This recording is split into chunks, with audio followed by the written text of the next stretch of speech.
குல்கந்த். இந்த குல்கந்த வந்து மலச்சிக்கலுக்கு மட்டும்தான் மருந்தா வந்து நெறைய பேருக்கு வந்து தெரிஞ்சிருக்கும். இது வந்து பார்த்தீங்கன்னா, செரிமான பாதையில இருக்கக்கூடிய அனைத்து பிரச்சனைகளுக்கும் ஒரு சிறந்த மருந்து.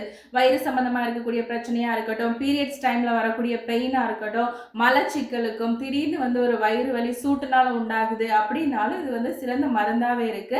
இதுல இருக்கக்கூடிய இந்த குல் அப்படிங்கிறது வந்து பெர்ஷியா வேர்ட்ல வந்து ரோஜா இதழ்கள் அப்படின்னு சொல்லி அர்த்தம். காண்ட் அப்படின்னா சர்க்கரை. இந்த 2 பொருட்களையும் சேர்த்து பண்றதுனால குல்கந்து அப்படின்னு சொல்லி இதுக்கு பேரு.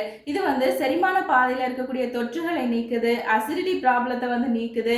பீரியட்ஸ் டைம்ல வந்து அதிகப்படியான வயிறு வலி இருக்கும்போது அந்த உடல் சூட்டை வந்து தவிர்த்து ஒரு வலியை வந்து கண்ட்ரோல் பண்ணுது. நிறைய பேருக்கு சம்மர்ல வந்து பார்த்தீங்கன்னா மூக்குல ரத்தம் வரக்கூடிய பிரச்சனை இருக்கும். இதுக்கு வந்து உடல் சூடு அதிகமாகிறது ஒரு ரீசனா இருக்கிறதுனால அந்த டைம்ல வந்து குல்கந்து சாப்பிடும்போது இந்த பிரச்சனை வந்து குறையும். அடுத்து கான்ஸ்டிபேஷன் வந்து எப்படி கண்ட்ரோல் ஆகுதுன்னா இதுல நிறைய மெக்னீசியம் இருக்கு. இந்த மெக்னீசியம் வந்து இந்த மலமிளக்கியா செயல்பட்டு அவங்களுக்கு மலச்சிக்கல் வராம வந்து பாதுகாக்குது. பொதுவாக வந்து குழந்தைங்களுக்கு இதை நீங்க வந்து ஒரு உணவா கொடுக்கும்போது எப்படி பண்ணலாம் அப்படின்னா பிரெட்ல வந்து ரோல் பண்ணி கொடுக்கலாம், இல்லைன்னா வந்து சப்பாத்திக்கு வந்து சைடிஷா கொடுக்கலாம், இல்லை வந்து குழந்தைங்களுக்கு பாலில் மிக்ஸ் பண்ணி எப்படியோ கொடுத்துட்டு வந்தீங்கன்னா அவங்களுக்கு வந்து அந்த செரிமான பாதையில் இருக்கக்கூடிய பிரச்சனைகள் வந்து நீங்கும். வயிறு சம்பந்தமா இருக்கக்கூடிய எல்லா பிரச்சனைகளுக்கும் குல்கந்து வந்து ஒரு சிறந்த மருந்து.